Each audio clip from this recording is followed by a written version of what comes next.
Selamat memasuki bulan Februari wanita Deborah.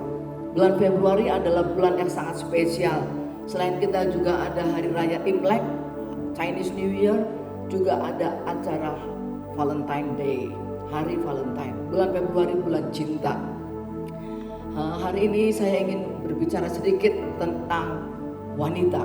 Sebelum kita mendengarkan khotbah atau mendengarkan firman Tuhan, mari kita mau tundukkan kepala, kita mau berdoa.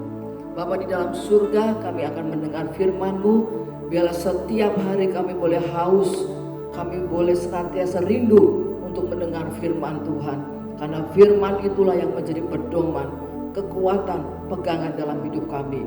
Urapi hamba-Mu, urapi seluruh wanita Deborah yang mendengarkan firman ini. Dalam nama Yesus, amin.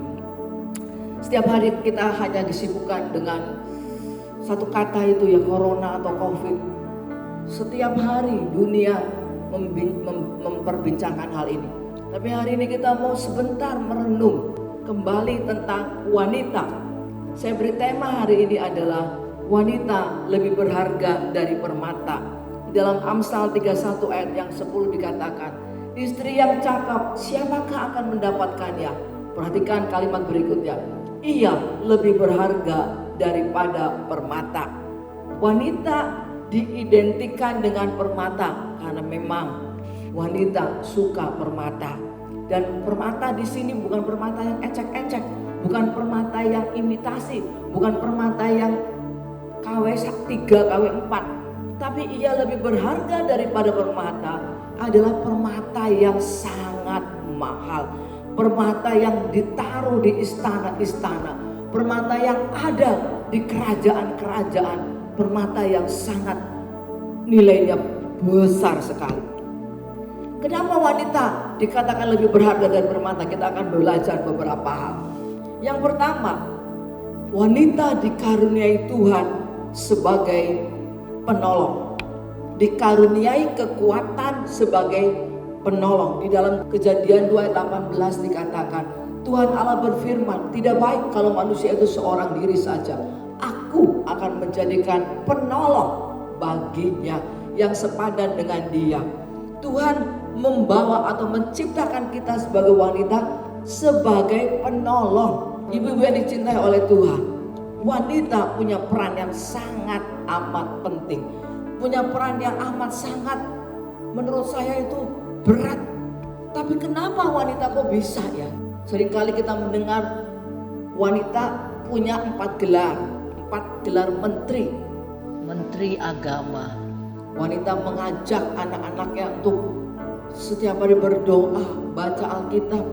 Menteri keuangan, wanita mengurus keluarganya dengan uang yang diterima, bagaimana mengelola keuangan dengan baik. Menteri kesehatan, wanita atau seorang wanita atau ibu, dia menyiapkan makanan supaya sehat, makanan yang bergizi. Wanita juga menteri pendidikan, karena dia yang seringkali menemani anak-anaknya untuk belajar, untuk les, untuk mengerjakan PR dan sebagainya. Saya berpikir tugas wanita itu tidak mudah. Tidak mudah kalau kita mendengar proses melahirkan. Saya pikir kekuatan dari mana itu seorang ibu bisa melahirkan. Melahirkan tuh gak enak, melahirkan itu bukan seperti kayak makan capcay. Wah, melahirkan itu berat. Tapi kenapa ya saya berpikir kok wanita bisa kuat. Dan pekerjaan wanita jamnya bukan 8 atau 10 jam. Permisi kata, kalau pria atau bapak bekerja mungkin 8 jam, 10 jam. Tapi tugas ibu, tugas wanita bekerja lebih dari 10 jam. Dia bisa bangun tengah malam, ganti popok anaknya. Dia bisa gantikan masak. Saya berpikir setiap hari kerja rutinitas seorang wanita, seorang ibu itu tidak mudah. Bahkan ada survei peran terbalik. Seorang bapak, seorang suami mencoba melakukan apa yang dilakukan istrinya sehari saja, maka dia geleng-geleng kepala dan dia berkata, aku gak sanggup untuk mengambil alih pekerjaan istriku. Artinya pekerjaan wanita itu berat. Tapi saya berpikir kok bisa ya? Kadang saya berpikir seorang ibu menghidupi 3 anaknya, suaminya sudah meninggal. Seorang ibu mengatur demikian rupa, dari bangun pagi, nyiapin makanan, ke pasar, masak, cuci, setrika, lap-lap, bersih-bersih rumah, ganti spray. Wow, segudang pekerjaan. Tapi why kita bisa kuat? Ibu-ibu yang dikasih oleh Tuhan, kita mau menyadari bahwa kekuatan yang dari Tuhan itulah yang memampukan ibu-ibu dan saya untuk menjadi seorang penolong. Di dalam 2 Korintus 4 ayat 7 dikatakan, tetapi harta ini kami punyai dalam bejana tanah liat, bahwa supaya nyata, ini dia, bahwa kekuatan yang melimpah-limpah itu berasal dari Allah, bukan dari diri kami. Konteks ini soal Rasul Paulus. Memang Paulus berkata kekuatan yang melimpah-limpah dia peroleh di dalam pelayanan itu, kekuatan yang melimpah-limpah berasal dari Allah. Tapi saya berpikir ini juga bisa diterapkan dalam hidup kita sebagai wanita, bahwa kekuatan yang berlimpah-limpah yang memampukan ibu-ibu dan saya menjadi seorang istri, menjadi seorang ibu, melakukan tugas kita sebagai wanita, itu bukan kekuatan kita. Katakan amin ibu-ibu. Kalau kekuatan kita sendiri gak ada yang bisa, gak ada yang mampu, gak ada. Tapi kekuatan yang dari Tuhan yang memampukan kita berfungsi sebagai seorang helper, sebagai seorang penolong, menjadi ibu, menjadi istri yang melakukan fungsinya dengan baik. Dan ada juga di dalam Yohanes 14 ayat 16, aku akan minta kepada Bapa dan ia akan memberikan kepadamu seorang penolong yang lain, supaya ia menyertai kamu selama-lamanya. Lah ini dia rahasianya ibu-ibu. Kenapa kita bisa kuat? Karena kita punya Roh Kudus yang menjadi penolong, memampukan kita sebagai ibu dan istri. Kalau ada di antara wanita Deborah yang saat ini menghadapi masa-masa pandemi dan berkata, aku bisa ora kuat, aku ora tahan, aku ora mampu. Firman Tuhan ini untuk ibu-ibu. Jadilah kuat. Kita punya Roh Kudus, kita punya Tuhan yang memberi kekuatan kepada kita. Kita mampu membawa keluarga kita, kita mampu mengajak suami dan anak-anak kita untuk hidup berkenan kepada Tuhan, untuk melakukan tugas-tugas dan fungsi-fungsi kita sebagai seorang wanita. Itu poin pertama, dikaruniai kekuatan sebagai penolong, sebagai helper. Yang kedua, wanita lebih berharga daripada permata. Firman Tuhan ingin berkata bahwa kita menjadi wanita harus cantik luar dan dalam. Fresh outside, beauty inside. Luar dan dalam harus cantik ibu-ibu. Amin ibu-ibu. Tidak boleh kita hanya mengutamakan luar. Tidak boleh kita hanya mengutamakan luar, dalamnya lupa, batinnya lupa. Tapi tidak boleh juga kita hanya terus batinia kita sampai luarnya lupa, penampilannya lupa.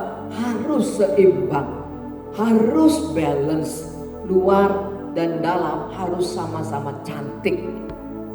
Sebagai wanita yang identik dengan keindahan, jangan lupa kita juga harus memperhatikan penampilan. Bukan berarti penampilan yang super wah, bukan berarti penampilan harus operasi hidung, operasi pipi supaya naik kencang. Tidak perlu seperti itu. Tidak juga harus memakai baju, sepatu ataupun hal-hal yang branded, yang merek yang terkenal. Kalau pakai baju yang murah lalu kita merasa nggak pede, no, tidak. Tapi kita bisa memelihara tubuh, memelihara penampilan kita dengan rapi, dengan sederhana, dengan baik, penampilan yang baik. Kita tidak boleh berpikir, udahlah aku udah begini, aku wis laku, udah punya suami, masa bodoh dengan penampilan. Tidak boleh ibu-ibu yang dicintai oleh Tuhan. Wanita harus tetap memperhatikan cantik luarnya. Dengan sederhana kita bisa lakukan, dengan perawatan yang sederhana kita bisa lakukan. Dan tidak hanya cantik luar, tapi juga cantik batinia. Dalam 1 Petrus pasal 3 ayat yang keempat, tetapi perhiasanmu ialah manusia batinia yang tersembunyi dengan perhiasan yang tidak binasa, yang berasal dari roh yang lemah lembut dan tentram, yang sangat berharga di mata Allah. Ini nasihat untuk para perempuan-perempuan di ayat sebelumnya.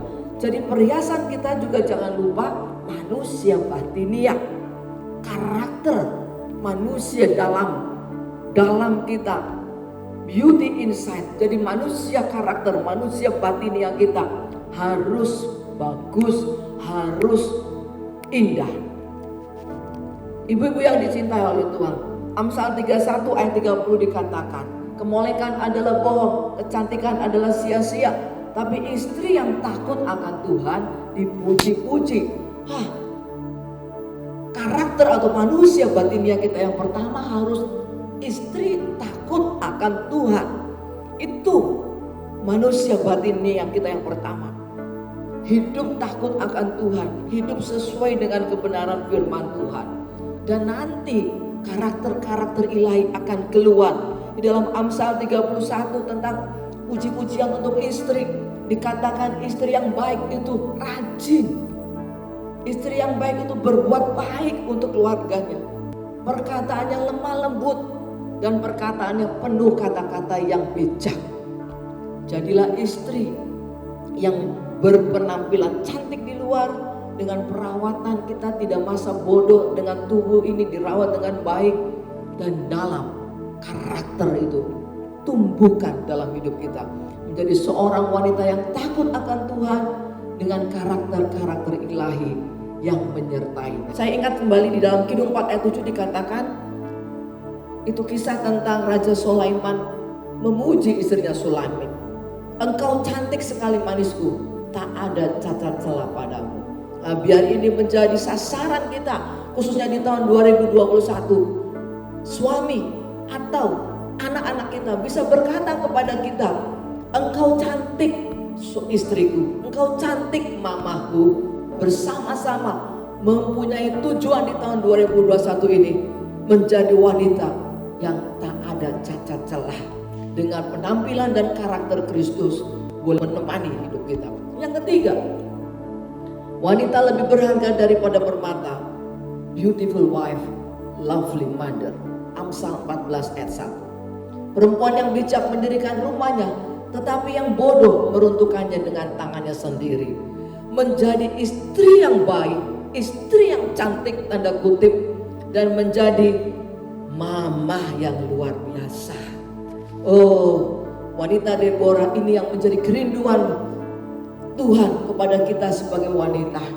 Jadi sahabat untuk suami kita, mensupport, menjadi istri yang penuh dengan cinta, melayani suami dengan cinta. Kalau kita melayani suami anak-anak dengan cinta, maka semua terasa ringan, semua terasa indah. Cinta itu membuat kita bisa melakukannya dengan baik. Kita menjadi istri yang tidak selalu menuntut, membanding-bandingkan dengan suami orang lain. Tidak menjadi istri yang galak, yang cepat marah, cepat emosi, kasar kepada suami. Tidak mau tunduk, sukaannya berontak, tidak mau berterima kasih. Malah bahkan curhat di medsos tentang suaminya. No, jangan kita lakukan hal itu. Jadilah beautiful wife, istri yang dipuji oleh istrinya, oleh suaminya, karena menjadi istri yang sangat baik. Jadilah ibu yang bijak, ibu yang baik buat anak-anak kita, ibu yang ngayomi anak-anak kita, ibu yang memberikan pengaruh yang besar kepada anak-anak kita. Pengaruh itu kita berikan yang baik kepada anak-anak kita sejak masa dini. Ajar berdoa, cerita firman, ajar berbakti, beribadah kepada Tuhan, berikan prinsip-prinsip yang baik, karakter-karakter yang baik. Hadirkan surga di dalam keluarga kita. Makanya ada peribahasa ya, surga ada di telapak kaki ibu. Kenapa ada peribahasa seperti itu? Karena ibu itu punya peran penting, bisa menghadirkan surga atau neraka. Kalau ibunya seorang yang bijak, ibunya seorang yang lemah lembut, ibunya mengajar hal-hal yang baik, maka tentunya surga hadir dalam keluarga. Suami dan anak-anak bisa merasakan. Jadilah seorang ibu yang mengayomi anak-anak dengan bijak, dengan lemah lembut, dengan disiplin, dengan cinta kasih. Maka terjadilah beautiful wife, lovely mother. 3 hal yang kita pelajari pada pagi atau pada sore hari ini. Wanita lebih berharga daripada permata. Poin yang pertama, sebagai wanita kita dikaruniai kekuatan dari Tuhan menjadi seorang penolong. Tugas kita yang berat sebagai wanita, tugas kita yang tidak mudah. Seringkali kita menyadari, ya kok bisa ya kita begini kuat, kok bisa ya kita melakukan setumpuk pekerjaan di rumah. Kita menyadari hari ini bahwa kekuatan yang berlimpah-limpah bukan karena kekuatan kita, tapi kekuatan dari Allah. Dan juga ada Roh Kudus sebagai penolong yang memberi kekuatan, memampukan kepada kita untuk melakukan tugas kita sebagai wanita, sebagai penolong. Yang kedua, wanita yang cantik luar dan dalam, fresh outside, beauty inside. Sehingga ketika orang melihat kita, luar biasa, ada Yesus di dalam kehidupan kita. Cantik di luar, cantik di dalam. Mari kita menjadi tujuan dalam hidup kita, menjadi berkat. Dan yang ketiga, beautiful wife, lovely mother. Menjadi ibu, menjadi istri yang menjadi berkat dalam keluarga atau rumah tangga kita. Amin. Tuhan Yesus memberkati. Mari kita berdoa. Bapak, terima kasih buat panggilan Tuhan sebagai seorang wanita.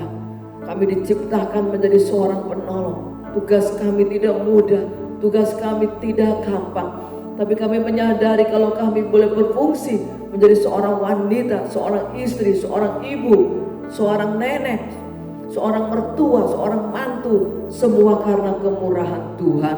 Kekuatan yang ada pada kami datangnya daripada Tuhan, datangnya daripada Roh Kudus yang memampukan kami.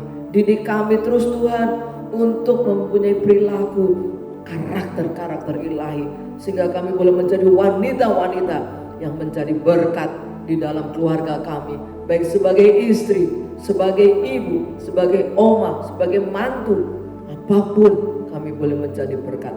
Hamba mau berdoa buat wanita Deborah Tuhan, biar Tuhan memberkati rumah tangga ibu-ibu wanita Deborah.